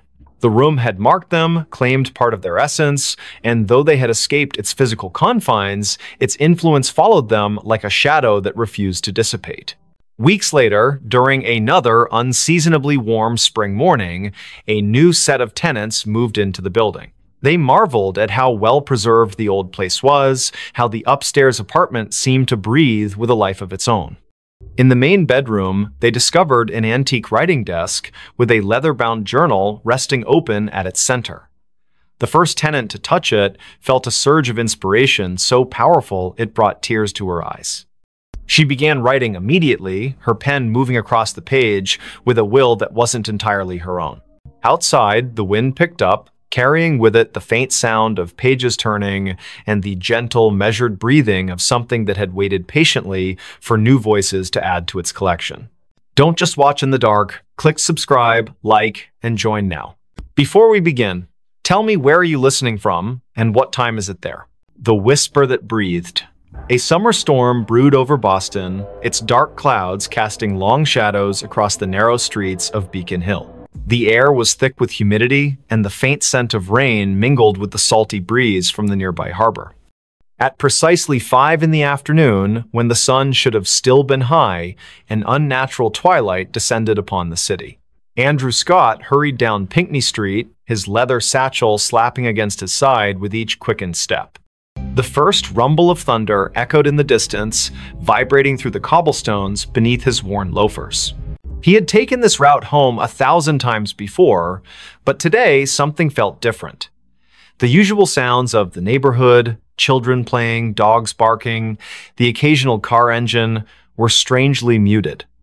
Only the wind seemed alive, whispering through the ancient trees that lined the street, whispering in a way that made Andrew's skin prickle. He glanced at the old Victorian house at number 17, its windows dark and unwelcoming despite the early hour. The for sale sign in the yard swayed gently, though he couldn't feel any breeze on his face. Madison Rivera stood at her kitchen window on Mount Vernon Street, staring out at the gathering storm. Her teacup trembled slightly in her hand as she watched the clouds churn above the gold dome of the State House. She had lived in this neighborhood her entire life, but never had she seen such an ominous sky this early in the evening. The antique clock on her wall ticked loudly in the silence, each second stretching longer than it should. Something about the atmosphere felt wrong, like the world was holding its breath, waiting for something to happen. In the South End, James Cooper sat alone in his apartment on Tremont Street, absently flipping through old photographs. The lightning flashed outside, illuminating his collection of vintage cameras displayed on the shelves. His fingers paused on a particular picture, a group of friends gathered at Boston Common, smiling faces frozen in time. But as another bolt of lightning illuminated the room, he could have sworn one of the faces in the photograph moved, just for a moment. Just enough to make his heart skip a beat. The frame fell from his hands, shattering on the hardwood floor. Andrew found himself drawn to the old cemetery at the top of Copp's Hill. The wrought iron gates creaked open before him, though he was certain he hadn't touched them. The gravestones stood like silent sentinels, their weathered inscriptions barely visible in the dim light. As he walked between the rows, the whispers grew louder, more distinct. They weren't words exactly, more like fragments of memories or thoughts that didn't belong to him. A cold droplet of rain hit his cheek, followed by another. The storm was getting closer, the thunder growing more insistent, yet he couldn't bring himself to leave. Madison's phone rang suddenly, making her jump. The caller ID showed a number she didn't recognize, but something compelled her to answer. "Hello?" she said, her voice barely above a whisper. There was no response, only the sound of breathing, slow, deliberate, measured breaths that seemed to echo in her ear. The connection remained open, the breathing continuing without variation. She wanted to hang up, but her fingers wouldn't move. Outside, the wind picked up, rattling the windows and sending a chill through the room despite the summer heat. James had gathered the broken pieces of the photograph frame and was attempting to reconstruct it when he noticed something odd. The image inside had changed. Where once there had been 6 smiling faces, now there were 7. The new face wasn't clear, just a blur of features that seemed to shift when he tried to focus on them. The room temperature dropped suddenly, and his breath came out in visible puffs. From somewhere deep within the walls, he heard a soft scraping sound, like fingernails dragging across wood, getting closer with each passing moment. The rain began to fall in earnest now, drumming against rooftops and streaming down window panes throughout the city. Andrew found himself standing before a particular gravestone, its inscription worn almost smooth by time. Yet he could read it perfectly in his mind. Elizabeth Hargrove, 1845–1865. The name triggered something in his memory, though he couldn't place why. The whispers around him formed words now, disjointed phrases that painted pictures of a life cut tragically short. Never meant to. Kept calling me back. So cold here. Madison finally managed to end the call, dropping the phone on the counter with shaking hands. The lights flickered, then steadied, then flickered again. She moved to check the circuit breaker, but stopped when she saw her reflection in the hallway mirror. It wasn't quite right, her eyes were wrong, too dark, too empty. She blinked, and the reflection smiled while she remained expressionless. The breathing from the phone call continued behind her, though no device was near. "You shouldn't have answered," it seemed to say, so softly she might have imagined it. James had barricaded himself in his bedroom, the photograph hidden safely in a drawer. The scraping had stopped, replaced by a gentle tapping at his window. When he looked, there was nothing there except the distorted reflection of his room. But something about the angles was off, as if space itself had bent slightly out of shape. His cameras, usually arranged with precise care, were now facing inward, their lenses trained on his bed. "They see you," he whispered to himself, though he wasn't sure where the words came from. The storm outside reached its peak, lightning flashing continuously, yet the darkness in his room deepened rather than lifted. The 3 of them, Andrew, Madison, James, were connected by threads they couldn't see, drawn together by forces beyond their understanding. Each had experienced strange occurrences before, dismissing them as coincidence or imagination. But now, as the storm battered Boston and the boundaries between worlds grew thin, they would be forced to confront the truth. Elizabeth Hargrove's story wasn't finished, and somehow they had become part of its conclusion. Andrew traced his fingers along the edge of the gravestone, feeling the rough stone bite into his skin. The pain was real, grounding him when everything else felt surreal. The whispers told him things, terrible things, about what had happened here all those years ago. A forbidden love, a desperate plea, a final betrayal. The rain soaked through his clothes, but he barely noticed. In his mind's eye, he could see her, Elizabeth, young and beautiful, standing at the edge of the hill, looking out toward the harbor. Her lips moved, forming words he couldn't hear over the storm. But he could feel them, resonating in his chest like a second heartbeat. Madison had retreated to her basement, seeking sanctuary from whatever haunted her home. The old furnace hummed in the corner, its rhythm matching the breathing that now filled every room. Boxes stacked against the walls contained fragments of her family's history, generations of Riveras who had lived and died in this very house. She opened one at random, finding a yellowed newspaper clipping. The headline read, "Local Girls' Mysterious Death Shocks Community." The date was June 12, 1865. The photograph showed a girl who looked remarkably like her, standing beside a man whose face was obscured by shadow. He promised, the breathing seemed to say. But he lied. James discovered something in his closet, a small wooden box he didn't remember owning. Inside were letters, written in elegant script that faded even as he read them. They spoke of longing and loss, of meetings in secret places, of promises broken under duress. The last letter ended abruptly. "If you're reading this, then I have failed. Tell them what he did, tell them how he silenced me, the whispers will guide you." The room temperature plummeted, frost forming on the inside of his window. Outside, something moved between the flashes of lightning, something that shouldn't exist in this world. Find them. It breathed. All of you. The storm reached its crescendo, lightning striking the gold dome of the State House with a deafening crack. For a moment, everything went white, and when vision returned, the city seemed subtly altered. Shadows fell differently, familiar landmarks appeared slightly skewed, people walking in the streets moved as if underwater, their faces blank masks. Those who had been touched by Elizabeth's story felt the change most acutely. Their senses heightened, their perceptions expanded beyond normal limits. Sounds carried from impossible distances. Smells lingered long after their sources disappeared. Touches left imprints that glowed faintly in the dark. Andrew found himself unable to leave the cemetery. The gates had vanished, replaced by an endless expanse of tombstones stretching in all directions. Each bore Elizabeth's name, each marked a different year of death. The whispers became a chorus now, overlapping voices telling conflicting versions of the same tragedy. Some claimed she had thrown herself from the hill in despair, others insisted she had been pushed. All agreed on one thing: justice had never been served. The rain continued to fall, but it wasn't water anymore, it was memories, each drop carrying fragments of lives cut short, hopes dashed, loves lost. Madison's basement had transformed into a labyrinth of family secrets. Every box she opened contained evidence of her ancestors' involvement in Elizabeth's fate, letters of condemnation, witness statements, a blood-stained handkerchief, photographs showing the same shadowy figure across generations, always present at moments of tragedy. The breathing grew louder, surrounding her like a physical presence. "You know him," it rasped. "He watches still." She looked up to see her own reflection in the basement window, but instead of her face, she saw the Shadow Man's features clearly for the first time.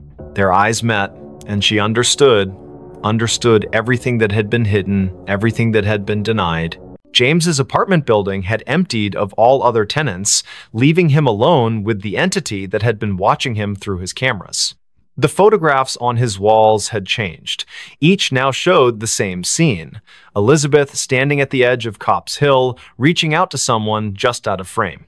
The seventh figure in his broken photograph had clarified, revealing features that matched the Shadow Man from Madison's past.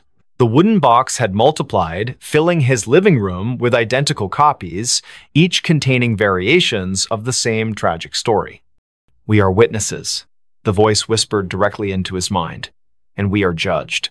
As the supernatural storm raged, drawing energy from centuries of buried guilt and unresolved grief, the three found themselves converging at number 17 Pinckney Street. The house that had seemed merely old and empty now pulsed with malevolent life. Its windows reflected scenes from the past. Elizabeth's final moments played out endlessly, each iteration slightly different, each ending the same. The front door stood open, inviting them inside to witness the truth. The interior defied physics. Rooms stretched impossibly far, staircases led to nowhere, doors opened onto other dimensions. In the center of it all stood the Shadow Man, finally revealed in full. His face was a composite of every person who had ever turned a blind eye to injustice, every authority figure who had dismissed Elizabeth's pleas for help. "It's time," he said. his voice a chorus of thousands. Time to break the cycle. The house shook violently as reality struggled to contain the weight of so many unresolved wrongs. Andrew, Madison, and James realized simultaneously that they had been chosen not as victims, but as instruments of resolution. Each carried a piece of Elizabeth's story within them. Andrew through his ancestral connection to the hill, Madison through her family's complicity in the cover-up, James through his ability to capture truth in images. Together, they formed a conduit through which Elizabeth's voice could finally be heard, her story told in full, her justice served. The Shadow Man began to dissolve, his form unraveling like smoke caught in a strong wind. "Too late," he whispered, fragments of his essence dispersing into the ether. The truth cannot be contained. The house around them started to collapse, folding in on itself as centuries of lies unraveled. Through the destruction, Elizabeth emerged, not as a ghost, but as a manifestation of collective memory given form. Her eyes held all the sorrow of her age, yet also a spark of hope newly kindled. The storm broke as suddenly as it had begun, leaving behind an eerie calm. Number 17 Pinckney Street stood intact once more, its windows dark, and its for sale sign swaying gently in the evening breeze. Andrew, Madison, and James found themselves standing on the sidewalk, drenched and disoriented but whole. The whispers had ceased, replaced by the natural sounds of a city recovering from a summer storm. Lightning flashed one last time, illuminating the hilltop where Elizabeth had stood so long ago. For a brief moment, they thought they saw her silhouette against the darkening sky, her hand raised in farewell. Life in Boston returned to normal, though those who had been touched by the supernatural events carried their experiences like scars, invisible to others, but ever present in their minds. Andrew devoted himself to preserving local history, ensuring that stories like Elizabeth's would never be forgotten again. Madison worked to uncover other buried truths in her family's past, determined to break cycles of silence and denial. James continued taking photographs, but now his lens sought to capture not just images, but essences, the intangible elements that made people who they were. On quiet summer evenings, when storms gathered over the city and the wind whispered through the ancient trees, some claimed they could still hear Elizabeth's voice. Not demanding vengeance, not seeking pity, simply reminding those who would listen that truth has a way of emerging, no matter how deeply it is buried. And sometimes, when passing number 17 Pinckney Street, particularly sensitive souls might catch a glimpse of movement in an upper window or feel a gentle touch on their shoulder, accompanied by the softest of whispers, "Thank you." The story of Elizabeth Hargrove became legend in certain circles, a cautionary tale about the dangers of ignoring injustice and the power of collective memory. Her name appeared in historical records, her story told in museums and walking tours. Yet those who had truly known her, Andrew, Madison, James, understood that her presence lingered not in these official accounts, but in the spaces between them. In the moments when the world seemed to hold its breath, when shadows fell just a little too deep, when the wind carried voices from another time, Boston continued its march forward, oblivious to the thin veil separating past from present. Summer storms still rolled in from the Atlantic, lightning still illuminated the gold dome of the State House. Children still played in the shadow of Copp's Hill, unaware of the tragedy that had unfolded there so long ago. But somewhere, in the fabric of the city itself, Elizabeth's story continued to resonate. A reminder that some truths refuse to be silenced. Some voices continue to breathe long after their bodies have turned to dust. And on nights when the moon hung low over Beacon Hill, casting long shadows across the cobblestone streets, those who listened closely might hear it, the whisper that breathed, carrying fragments of a life reclaimed, echoes of justice finally served. Reminders that even in death, truth finds a way to speak through those willing to listen. Screams in the warehouse at night. The winter air in Savannah carried an unusual chill, even for Georgia. The cicadas buzzed incessantly through the humid night as Amelia Thompson tightened her scarf around her neck. She had taken the security job at the old warehouse on the outskirts of town, mostly out of desperation. The building stood like a monolith against the dark sky, its weathered brick walls telling stories of better days when it was part of the thriving port district. Liam Allen, her partner for the night shift, leaned against their patrol car while chewing absent-mindedly on a toothpick. "Third week, and you're still jumpy," he said with a smirk that didn't quite reach his eyes. His attempt at casual conversation couldn't mask the tension in his voice. They both knew something wasn't right about this place. Every night brought new sounds from within the warehouse's walls, sounds that shouldn't exist in an empty building. As they approached the main entrance, Amelia noticed the padlock looked different somehow. The scratches around the hasp seemed fresh, though she could have sworn she'd checked it thoroughly just hours before. Liam must have seen her hesitation because he placed a hand on her shoulder. "Probably just kids messing around again," he said, but his words lacked conviction. Last week, they'd found graffiti inside that definitely hadn't been there during their previous rounds. The heavy metal door groaned in protest as Liam pushed it open. The smell hit them immediately, damp concrete mixed with something metallic that made Amelia's stomach churn. Their flashlights cut through the darkness, revealing rows of empty pallets and dusty machinery. The air felt heavier inside, pressing against their lungs with each breath. Somewhere deep in the shadows, water dripped methodically. Drip, drip, drip. They started their usual patrol route, boots echoing ominously against the concrete floor. Amelia couldn't shake the feeling they were being watched. The security cameras mounted high on the walls provided little comfort. Their red lights blinked steadily, but she knew from experience how unreliable they were. Half of them were either broken or showed nothing but static-filled images on the monitor back at their station. "Did you hear that?" Amelia whispered suddenly, grabbing Liam's arm. A soft scraping sound had come from somewhere behind the rows of shelving units. It sounded like metal dragging across concrete. Slow, deliberate. Liam raised his flashlight, the beam trembling slightly despite his best efforts to keep it steady. "Probably just rats," he muttered, though neither of them believed it. The sound came again, closer this time. Closer. Their radios crackled to life without warning, making them both jump. Static filled their ears for several seconds before a distorted voice broke through. "Help me." The transmission ended abruptly, leaving only silence in its wake. Amelia and Liam exchanged a worried glance. That section of the frequency belonged to local emergency services, not their security channel. They should never have received that transmission here. The temperature seemed to drop several degrees as they continued deeper into the warehouse. Their breath formed visible clouds in the beam of their flashlights. Something moved in the corner of Amelia's vision. A shadow too large to be a rat, darting between support columns. When she turned to look directly at it, there was nothing there. Just empty space and more shadows that seemed to stretch longer than they should. Liam stopped suddenly, causing Amelia to bump into him. He was staring at something on the floor ahead. At first glance, it looked like oil stains, but as they moved closer, the metallic smell became overwhelming. Blood. Fresh blood leading toward one of the loading docks.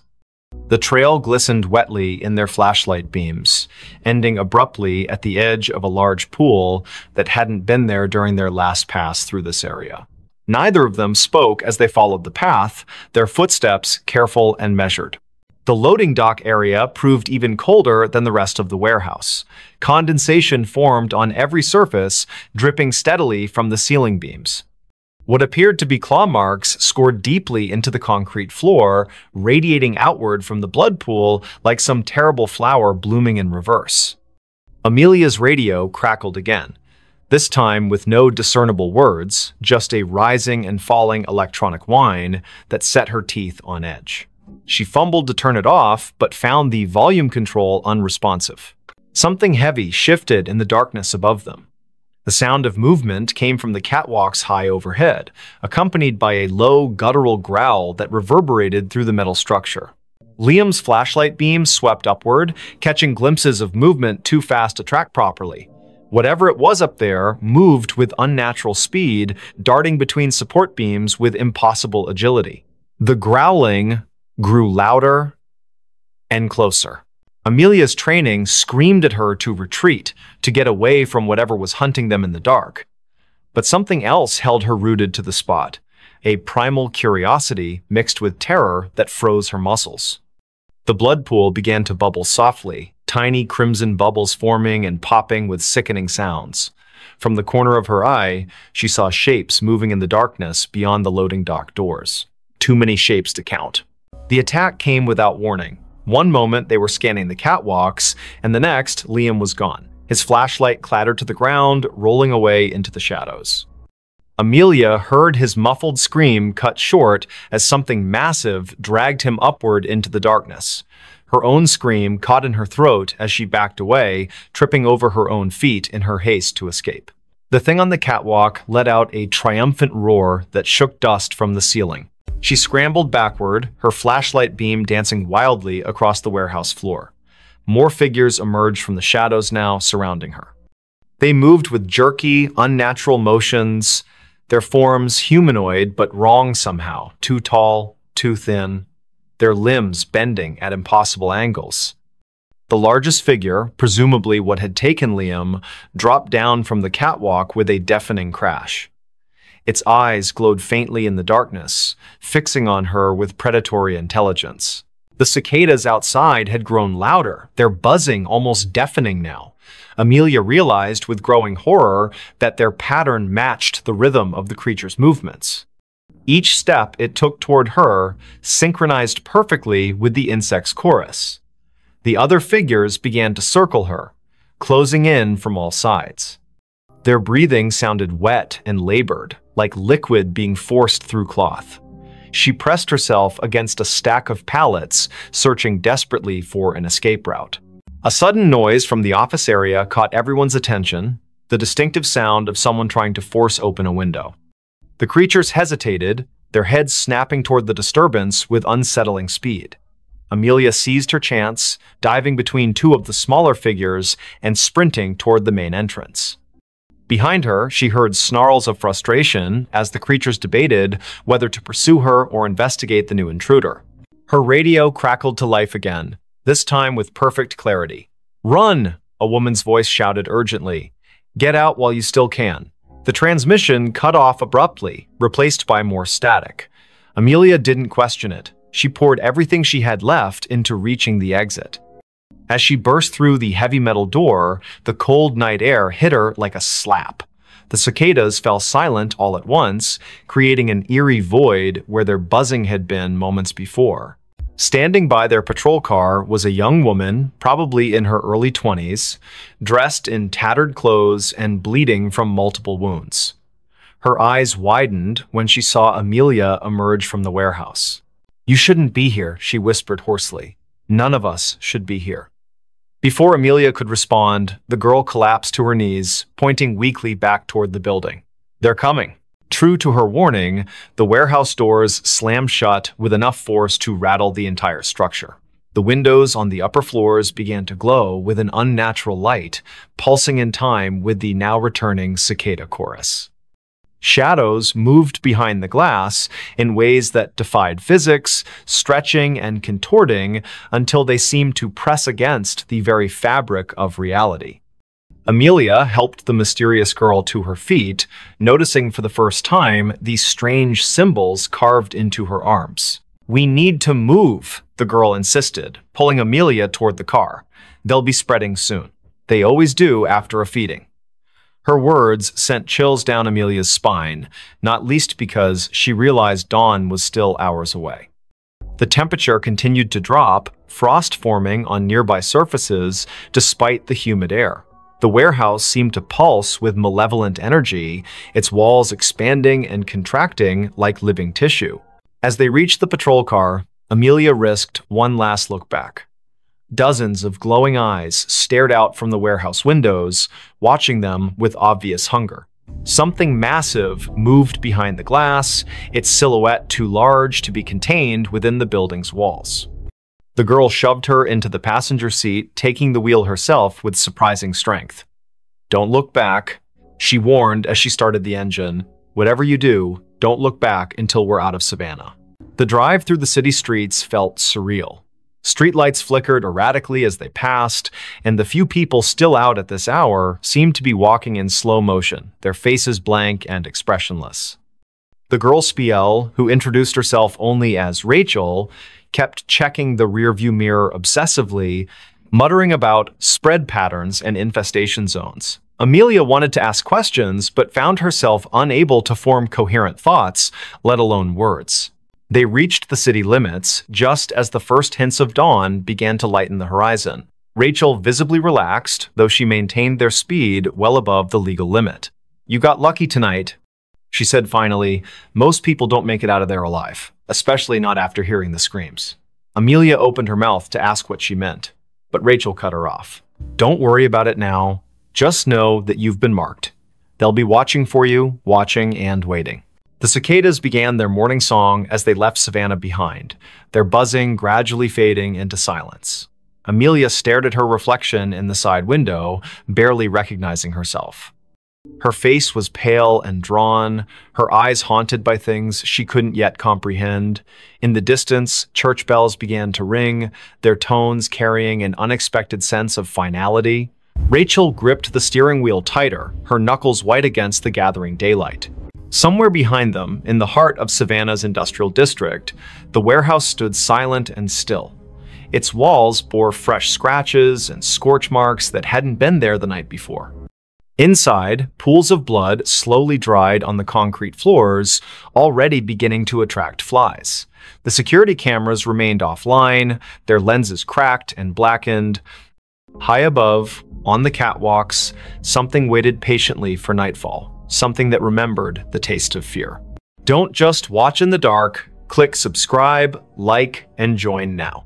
Before we begin, tell me, where are you listening from and what time is it there? The secret without a name. The cold was biting, and the silence of Anchorage's streets at 2 a.m. felt unnatural. Amelia Mitchell pulled her coat tighter around herself as she hurried down a dimly lit sidewalk. The snow crunched under her boots, each step echoing in the stillness like an unwelcome intrusion. She shouldn't have been out here this late, but something about the call from Sophia Miller had made her stomach churn, a desperate voice pleading for help before the line went dead. Amelia's breath came out in visible puffs, quickening with every second that passed. Her gloved hands tightened around the strap of her bag as she turned onto Sophia's street. It was eerily empty. The kind of emptiness that didn't feel right even for a place buried deep in winter. Streetlights flickered above, casting long shadows on the snow-covered ground. The houses here were mostly dark, their windows staring blankly into the night, except for one, a faint light glowed behind closed curtains at the end of the block. That must be it, she thought, her heart pounding harder now. Sophia lived alone, always insisting she liked the quiet solitude of Anchorage winters. But tonight, there was no answer when Amelia knocked on the door. She tried again, louder this time, her knuckles rapping against the wood with urgency. "Sophia? Are you there?" Only silence greeted her, broken only by the distant hum of power lines swaying in the wind. She reached for her phone to call again, but just as her thumb hovered over the screen, she heard it a faint creak from inside the house. It wasn't enough to dismiss as settling wood, it carried weight, purpose. Amelia hesitated, then pressed her ear closer to the door. Another sound followed, softer but unmistakable, shuffling footsteps, moving away from where she stood. "Sophia?" she called again, her voice trembling. No response. Just the oppressive silence pressing back against her words. Then, without warning, the doorknob began to turn slowly. So slowly, it seemed deliberate. Amelia stumbled backward, nearly slipping on the icy steps leading up to the porch. Her pulse roared in her ears as the door swung open wide, revealing nothing but darkness beyond. There was no one there, not immediately anyway. But as Amelia forced herself to peer inside, she noticed something odd, a trail of wet footprints leading further into the house. They weren't hers. They couldn't be. She hadn't stepped inside yet. And they weren't fresh either, not entirely. Some parts of the prints gleamed with melted snow, while others looked older, partially dried and smeared as if someone or something had walked through days ago but left traces that refused to fade. Against her better judgment, Amelia stepped inside. The warmth of the house hit her instantly, though it brought little comfort. Something about the air felt wrong, stale, heavy, as if it hadn't circulated properly in weeks. She glanced around the living room, taking in the familiar clutter of books and photographs scattered across shelves. Everything seemed normal, until she saw the photo frame lying face down on the coffee table. She picked it up cautiously, turning it over. It was a picture of Sophia smiling brightly next to Jackson Cole, her boyfriend or ex-boyfriend, depending on who you asked. Their faces were scratched out violently, gouges cutting through the glass like angry scars. A chill ran down Amelia's spine. This wasn't random vandalism. Someone had done this deliberately, methodically. Before she could process what it meant, another noise caught her attention, a low scraping coming from somewhere deeper in the house.